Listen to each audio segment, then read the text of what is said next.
Every day, you live your life. You make sure you come straight home tonight. Ordinary, normal. You know your mom, she gets like this sometimes. But there's only so long you can hide from the truth. Let's go in here.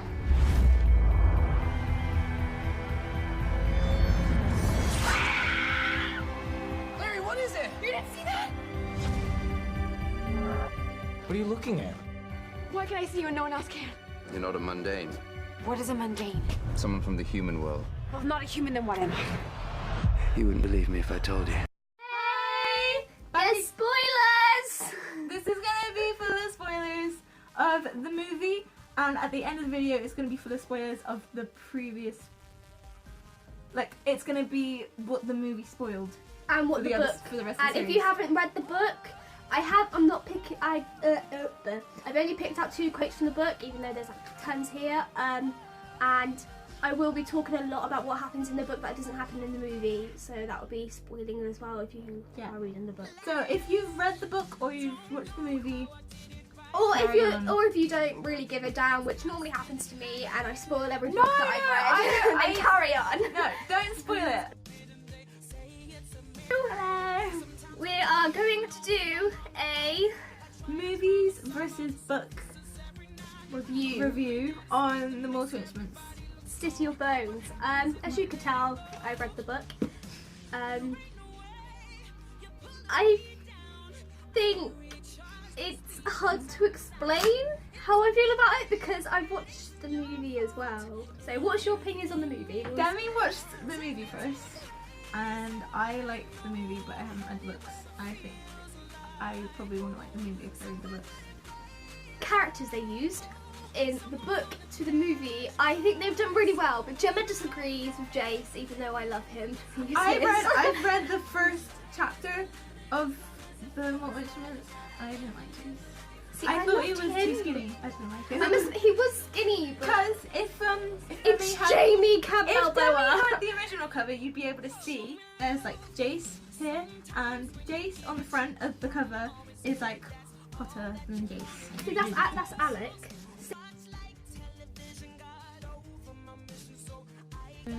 Happy. Sorry, I thought Jace wasn't as happy in the movie as the book. The little I read a little bit, and he was like really sarcastic and cheeky, and he wasn't like that in the movie. He is in this book, I must admit, like very, very sarcastic. He wasn't like that in the movie. I though, would was say he smiles a lot more. Like he's more of a In the smiley person in the book, Yeah. but then in the second book, No, in the He movie, isn't. he's kind of too serious for me. personally from my perspective, from reading the book and watching the movie, if you watch the movie on its own, it's a good movie. If you read the book Yeah. on its own, it's a great book. But if you had to compare them, there's loads of faults. Like, I really enjoyed the movie, but without reading the book, I could still tell that there were like things missing, even without knowing that there were things missing. It wasn't explained well in the movie. Yeah, I no. don't think. Like, I kind of just sat and I just kind of witnessed. If you don't think too much about it, it's good. But there's tons of stuff that isn't explained, like the ruins. I didn't really know what was going on a lot of the time. But it's a nice story. I enjoyed the story. So, the books are probably better. They're better, right? They're better. They are a They're lot better. They're a lot better. What was going on about the ruins? You draw stuff on your hands and like they have tattoos. They didn't explain that. Like, what was going on? I Like, didn't know. If anybody doesn't know what the runes are what they have a steel, like a little magic wand you get from Harry Potter, but it's like glass, metallic type stick that looks like a pencil, and they kind of tattoo themselves these different symbols like fearless, angelic power, and it does stuff to them that helps them fight in battles and beat up people. And they didn't explain that once the power has been used. I got none of that. And soon as they used the power, as you saw on Jace's arm, but only if you were being really pernickety in the movie, and I've seen this 7 times, so I had to be pernickety, that the runes start to disappear and he redraws them somewhere else. But the closer it is to the heart, the more powerful it is. So that's hence why they try and draw it on their body rather than their arms. But I got none of that. Like, what was your favourite character in the book and what was your favourite character in the movie? Jace Jace both ways. Only it was a tight one with Alec because I found Alec really good in the book. Like you could tell he was gay and he liked Jace. And like the movie, it was hard to tell. One thing I have to say, the movie, the relationships. In the movie, they only focused on Clary and Jace's relationship. They didn't focus on any of the other relationships. I didn't get like all. the one between Simon and Isabel when Simon was trying to make Clary jealous, but not at all really. And then the other one with the guy, I didn't even understand. I didn't even know. Well, I had no idea. Alec liked Jace. I didn't even know that because it wasn't obvious. Because Clary was like, "Oh, it's so obvious that he likes him." I'm thinking, is it? Because in the movie, like, it's not obvious. No. What I found annoying, and it comes as a huge circle, is I'm going to start with the first one. Pretty much when Clary's just beating this dog up and like Jace has killed it, they go down to the witch's house, Dorothy's, whatever, Madame Dorothy, name her whatever you wish, and there's meant to be a portal there. She is meant to slip through the portal trying to look for someone. I think it's her mum. And she ends up outside Luke, which is her stepdad-ish complicatedness house, and meets someone in a bush that he's hiding, trying to like look for Luke. But he doesn't find him there in the movie. In the movie, it's in her house where there's meant to be more demons. Okay, more demons. And no, I know this because when I was watching the movie with her, she was like screaming at the TV.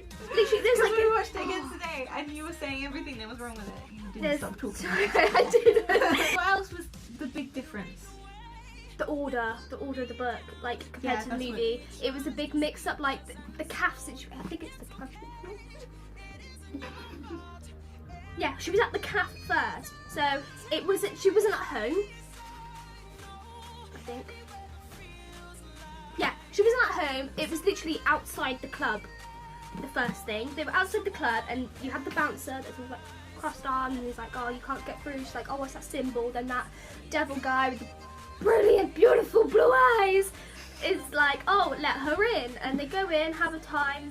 She sees Jace get slaughter everyone, and then say everyone, the blue-eyed guy. And then they come out, and then she goes to the calf where this guy is reciting poetry while she's having a cup of coffee. But in the movie, they're just having a catch-up cup of coffee, and she slides down, and she's like, "Oh my God, he's there!" And Simon's like, "Oh, the hell are you on about?" Yeah. It's just in the wrong order, and like I understand why they did it in that order of the movie, but like they could have saved so much time if they just did it in the order of the book at the beginning and reading. But Hodge, like there's a whole section about him that is completely wrong. Like there's several factors. Factor one is that he says Jace's line in the book to Clary, which is like obviously she told somebody else about the mortar hub, it's all in your head, like that type of line. But Jace was meant to say it when they're eating Chinese food, but he says it for some bizarre reason because, you know, he's like brainy, old, all that lot.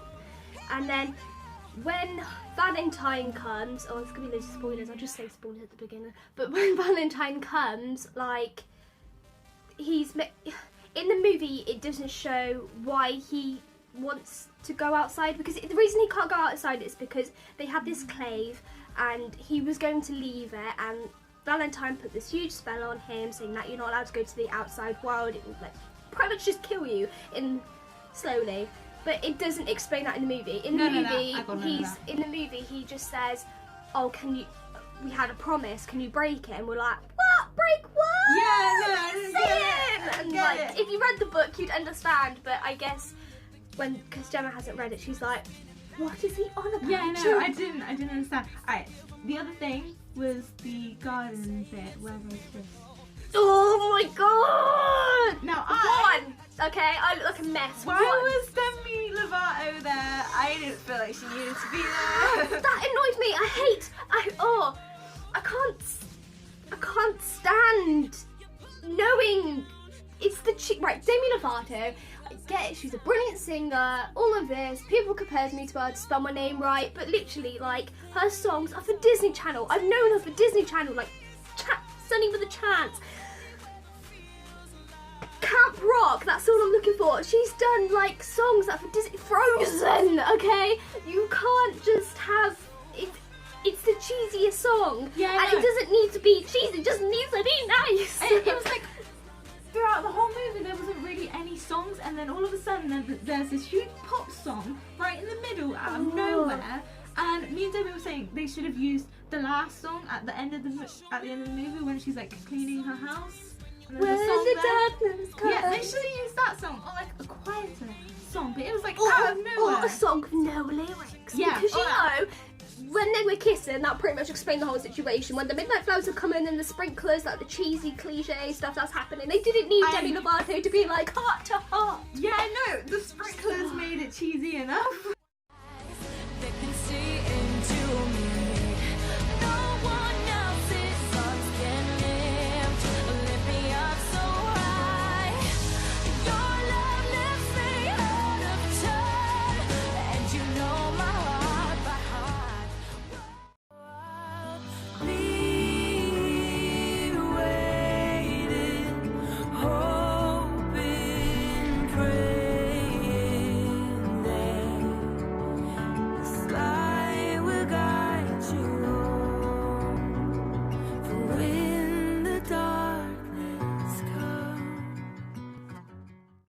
Pretty much he was explaining a story to her, the Falcon one, and it doesn't happen when they're on their little date. It happens when she can't get to sleep. So she can't get to sleep, so she goes to see Hodge to get a serum that's meant to help her sleep before like loads of stuff starts to happen, because she can't go to sleep.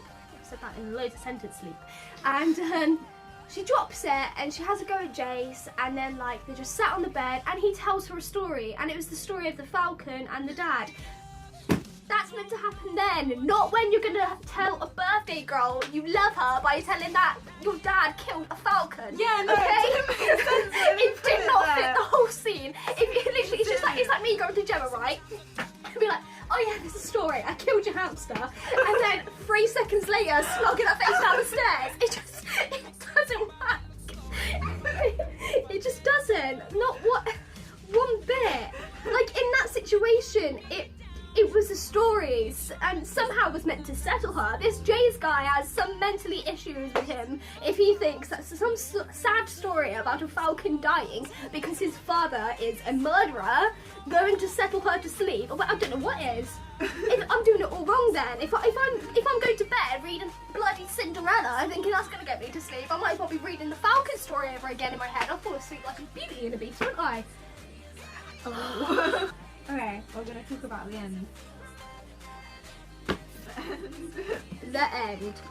Pretty much, she should have just put. She should have just put the end, because once again somebody said the wrong line. But Jace, she said, all the stories are true. She's meant to say it, not Jace, okay? Jace is not meant to be, and it's not on a bike. The whole bike, brum brum, right, was meant to be a vampire bike that they stole from the club. Bear in mind, in the club, who answered the door? Oh, Magnus Bane. And in the book, they didn't know who Magnus Bane is. There was a whole chapter dedicated to finding him, okay? A whole chapter. And also talking about chapters dedicating to people was the werewolf story about Luke, saying how he was some sort of shadow hunter and then got bit by a werewolf and became a werewolf. They should have just said that, just in that one simple stringed sentence, instead of having a whole chapter of 12 pages dedicated to his life story when Jace is getting beaten up by Valentine, who is the most scariest person in the book next to the Silent Brothers, and then you're having her getting eaten by some sort of demon child coming along, and he's like, yeah, let's sit down and have a story time with just like a biscuit and a cup of tea. It's ridiculous. I need to calm down. I lost you halfway through that. You know when I said to you it comes into one big circle? Yeah. I just connected the circle. I have read the second book and I'm on the third one, which is A City of Glass. Yes, I am right. City of Glass, and the movie spoiled the next 2 books. It spoiled the sister thing about their being sisters. Yeah. Now, I didn't realise it was a spoiler because... You weren't listening properly. No, I was, because he said, I thought, when the old man was like, oh, you tell them that they're Hodge. If you tell them that they're brothers and sisters, it will devastate them. And then, but then he goes on and he has this convincing story, and it convinced me, because I'm stupid. I thought, oh my god, is he actually lying or is he telling the truth? It's a plot twist. Well, we kind of hint when Hodge is in the room. He's like, why don't you lie to them?